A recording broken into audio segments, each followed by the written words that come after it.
Hello from G50. I'm James Amorosi. And I'm Greg Randall. Let's get right into it with our first headline. Sadly, on October 21st, Bobby, the world's oldest dog, has died at the age of 31. CEO of old age. What? Never mind. Let's turn it over to Nicole to learn more about pet health and taking care of our animals.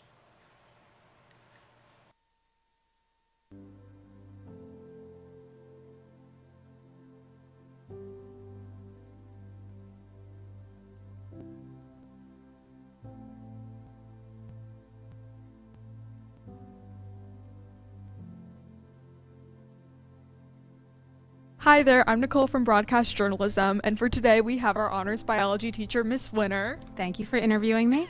And we're going to be interviewing you about animal diet, how that affects their behavior, and how it affects their longevity of life. So, do you think that there are specific ingredients in dog food that dogs currently eat that are harmful to their health? And do you think that eating real human food might be a better option? Yeah, I think so. I think it's probably pretty similar to the kinds of foods that we eat, like processed foods. The way that we eat that stuff is probably similar to how a dog or any other animal's body is going to react to that. So I think the better quality of food that they eat, just like the better quality of food that we eat, they're going to have, it'll be better for them just like it's better for us.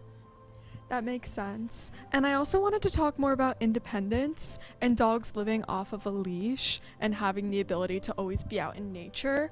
How would the ability to be in nature all of the time affect their lifespan as well in the long term? I think that if they're able to, if they have more freedom, if they're not always on a leash, I think that probably increases their quality of life. Just like when we have the freedom to do more things that we want to do, I feel like that increases our quality of life and our overall health, just like their overall health. Thank you. And what are the next steps that America can take to help dogs in America with independence and lifespan rather than, processed foods and a lot of, industrial stuff that is going on? Yeah, I think actually you mentioned it. I think eating better quality food. I think giving them that opportunity to be more free, to be, I don't have dogs, so I'm just like speculating. Not being on leashes when they're out, if that's possible. Getting more attention. I know that's one of the reasons we don't have a dog, because we don't really have that time to commit to raising a nice dog and giving them a good quality of life. So I think all of those things together, I think is going to make them happier and give them a longer and better quality of life. Unfortunately, Bobby died on October 21st in his home. However, he is the oldest dog to survive.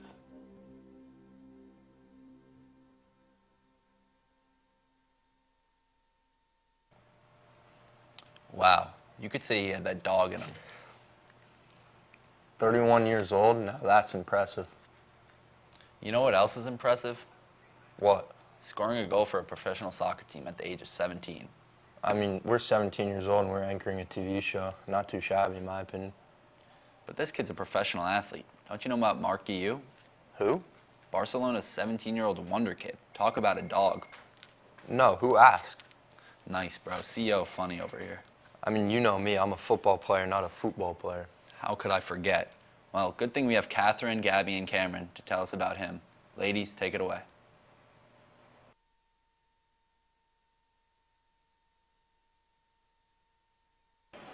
Para que finalice este partido en Montjuic.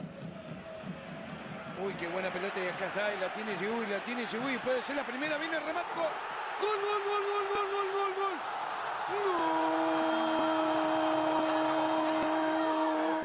Hi, I'm Catherine Finnegan, and today we're talking about Barcelona's new player, Marc Guiu.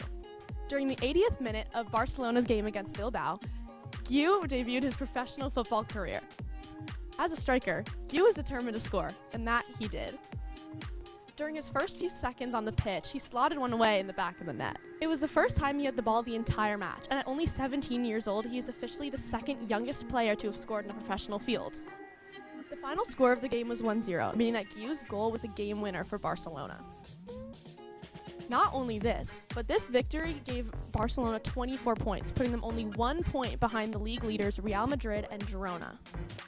Guiu's goal made a significant impact on Barcelona's success, and was incredibly rare to see from a newly debuted 17-year-old. From an old dog to a young pup, Nah, this kid's a dog, making headlines at 17 years old. That's pretty awesome. That's funny. Where's your headlines? What about your lacrosse headlines? Nice neck, bro. Yeah, you're him, bro. Let's change the sports. Have you caught any of the World Series yet? Yeah, I actually saw last night's game. I can't believe the Rangers actually pulled it out. I didn't. I'm not much of a baseball fan myself. I don't watch for the baseball. I watch when my friend has $100 bets on the games. He's trying to be like Mattress Mac. Baseball is such a waste of time. Who? Who's he trying to be like? Jim McIngvale, aka Mattress Mac. You don't know him? Never heard of that dude. Who is he? Really? He's a guy that won $75 million betting on the Houston Astros last year, but lost almost $7 million betting on them again this year. Where's he getting all that money from? Is he rich or something? I'm sure you can find that answer online somewhere. Dodger Media Online. Anyway, let's join Jack as he finds out who at Madison High School knows the name Mattress Mac.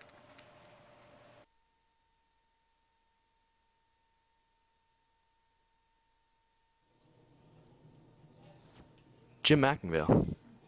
Mattress Mac. Let's go find out who knows him and who doesn't. Here with Mr. Drexel. Mr. Drexel, do you know who Mattress Mac is? He's the guy that makes all the big bets on things like the NCAA tournament and stuff like that. Yeah, where have you heard him from? Just watching the NCAA tournament or TV or Twitter or something like that. All right, thank you. We're here with. Brent calls. Do you know who Mattress Mac is? I do. What do you know about him? How do you know him? I heard he lost like a ton of money on a baseball game. Is that all you know about him? Yeah, he's old. How'd you hear about him? TikTok. TikTok. Do you understand like how he makes money at all or no? I assume he makes mattresses. He does own a mattress and furniture store, yes. But do you know the background, the behind the scenes working? I assume he owns many oil wells. I'm ready. Do you know who Mattress Mac is? Yeah, I do. How do you know him? What do you know about him? I've just seen him on social media, and he just places a lot of bets over $75 million. There you go. This kid knows. $7 million. What would you do with that kind of money? Buy V-Bucks for sure. What about you? I'd probably buy an endless supply of M&Ms, but $7 million can buy a lot of candy in general, maybe for multiple years of Halloween candy. Yeah, that would be smart. Speaking of, what were you for Halloween? I was Walter White from Breaking Bad. What about you? Did you even dress up or go trick-or-treating? Of course not. What do you think I am, 5? I went trick-or-treating. Anyways, Ian and Ethan went around to find out what Madison high schoolers did and dressed up for as Halloween.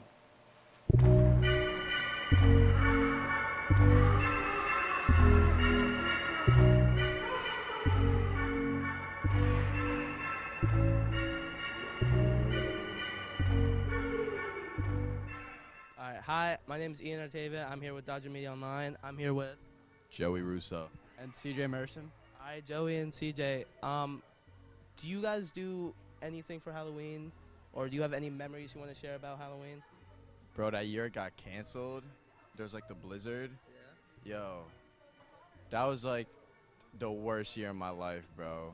When I was young, I used to go as a ninja, like every Halloween, different colored. And bro, I was hella hyped. I had my whole costume and everything.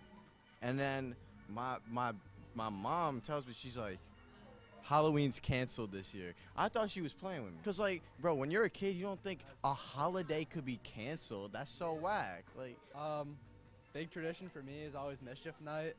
Love going out, being a little devious. Are you guys wearing any costumes, and what will they be? have you watched Hotel Transylvania?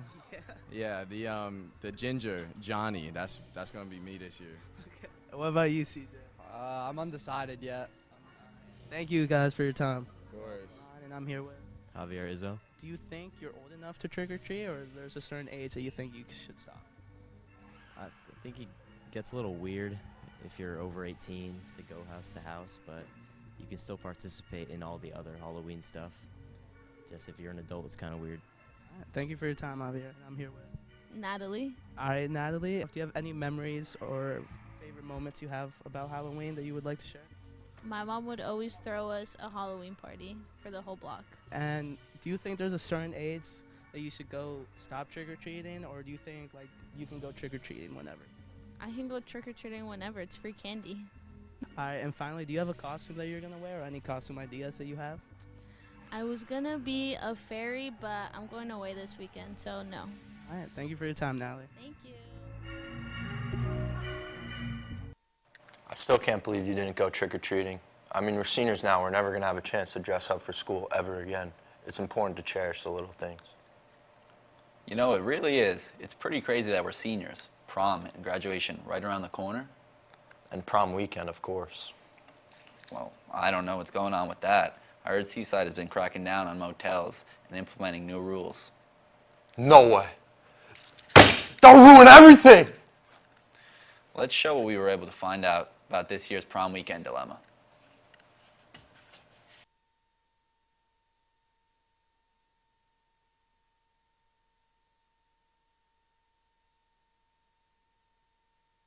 All right, who am I here with? Kyle Piaknik. All right, Kyle. So how do you feel about the new laws and precautions in Seaside regarding prom weekend? I mean, I am absolutely outraged. All my siblings have had an amazing experience there, no problems, and now I don't get that experience. I don't understand. This is ridiculous. How do you feel about prom weekend and the new rules regarding it? I think it's pretty stupid. You can't get a room, and it's not fun. All right, Courtney, how do you feel about the new rules and precautions in Seaside for prom weekend? It makes sense, but it's really annoying that it's happening during our year. All right, who am I here with? Ethan Walker. All right, Ethan, after hearing about this new law for prom weekend, do you think we should go somewhere else? Yeah, I definitely think we should go somewhere else. It makes no sense. What are we supposed to do? Where are we supposed to stay? Do you think we should perhaps go to somewhere different, such as the Poconos? I mean, I think that'd probably be more expensive, but as long as there's something, I don't really care how much it costs. So, I'm guessing, in your mind, you think we should go somewhere else less restrictive? I mean, yeah, if there's an option for that, I'm just looking for a fun weekend after prom, man. Anywhere at this point. I think that if there's like another place that we can go that would be like less restrictive, I think that'd be a better idea. Yeah. I agree, but also Seaside's very fun and like the boardwalk and everything, so I feel like the vibes wouldn't be as the same, but I'm not sure. And where do you think we should go? Airbnbs, there's Airbnbs down there, but it's hard to like all organize that together. And anywhere else you think?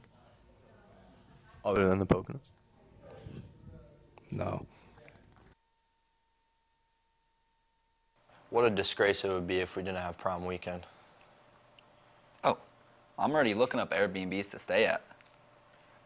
You know, actually, James, even with all this conflict, I'm still looking forward to hanging out with you. What? Oh, well, it's too bad the show's over then. No way, already? Well, thank you for joining us. I'm Greg Randall. And I'm James Amorosi. And as always, it's a great day to be a Dodger.